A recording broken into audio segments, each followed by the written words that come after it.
వినోదరంజిత సాలబంజిగ చెప్పిన కథ. విక్రమాదిత్యుని కథ అతని తండ్రి అయిన చంద్రశర్మ దగ్గర మొదలైనది. పూర్వము నందీపురం అనే పట్టణంలో చంద్రశర్మ అనే పండితుడు ఉండేవాడు. ఆయన సకల విద్యలు శాస్త్రములు నేర్చుకున్నాడు. అయినా అతనికి ఇంకా విజ్ఞానం పొందాలి, ఇంకా కొత్త విషయాలు నేర్చుకోవాలి అన్న కోరికతో తగిన గురువు కోసం వెతుకుతూ అన్ని ఊర్లు తిరుగుతూ ఉన్నాడు. ఒకరోజు అడవి మార్గాన ప్రయాణిస్తూ అలసటగా అనిపించడంతో ఒక పెద్ద మర్రి చెట్టు కింద విశ్రాంతి తీసుకుందామని కాసేపు నిద్రిస్తాడు. ఆ చెట్టు పైన ఒక బ్రహ్మ రాక్షసుడు ఎన్నో సంవత్సరాల నుంచి నివసిస్తున్నాడు. ఆ రాక్షసుడు చంద్రశర్మను చూస్తూ అతని ముఖంలో తేజస్సుకు ఆకర్షితుడవుతాడు. చంద్రశర్మ నిద్ర లేచాక అతని దగ్గరికి వెళ్ళి ఇలా మాట్లాడతాడు. నన్ను చూసి భయపడకు, ఎవరు నీవు అని అడిగాడు. అప్పుడు చంద్రశర్మ, అయ్యా, నేను నా విజ్ఞానాన్ని పెంచుకోవడానికి గురువు కోసం వెతుకుతూ తిరుగుతున్నాను అని చెప్పాడు.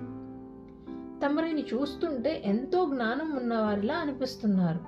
నన్ను మీ శిష్యుడిగా స్వీకరించి నాకు విద్యాదానం చెయ్యండి అని నమస్కరించి అడుగుతాడు. రాక్షసుడు అందుకు సంతోషంగా అంగీకరించి ఇలా చెప్తాడు. చంద్రశర్మ, నీవు 6 నెలల పాటు నిద్ర ఆహారం మాని విద్యా సాధన చెయ్యాలి. నేను చెప్పే మంత్రాన్ని పఠించు, నీకు ఆకలి దప్పులు ఉండవు అంటూ ఒక మంత్రాన్ని చంద్రశర్మకు ఉపదేశం చేస్తాడు.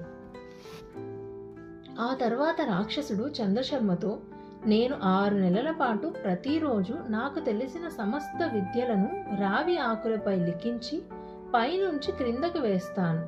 నీవు వాటిని దీక్షతో చదివి అర్థం చేసుకో అని చెప్పి చెట్టుపైకి వెళ్ళిపోయాడు. ఆ రోజు నుంచి 6 నెలల పాటు రాక్షసుడు తనకు తెలిసిన విద్యనంతా రావి ఆకులపై లిఖించి క్రిందకి జారవిడువగా చంద్రశర్మ ఎంతో దీక్షతో సమస్త విద్యలను బ్రహ్మరాక్షసుని నుంచి అభ్యసించాడు. 6 నెలలు గడిచాయి. బ్రహ్మరాక్షసుడు సుందరమైన గంధర్వుని రూపంలో చెట్టు దిగి కిందకి వచ్చి, చంద్రశర్మ, నాకు తెలిసిన విద్యనంతా నీకు నేర్పాను. అందువల్లనే నాకు శాప విముక్తి కలిగింది. ఇక నీవు ఇంటికి తిరిగి వెళ్ళి వివాహం చేసుకొని పిల్లాపాపలతో సంతోషంగా జీవించు అని ఆశీర్వదించి ఆకాశంలోకి వెళుతూ అదృశ్యమైపోతాడు. చంద్రశర్మ సంతోషంతో రావి ఆకులను మూటగట్టుకొని ఇంటికి ప్రయాణమవుతాడు.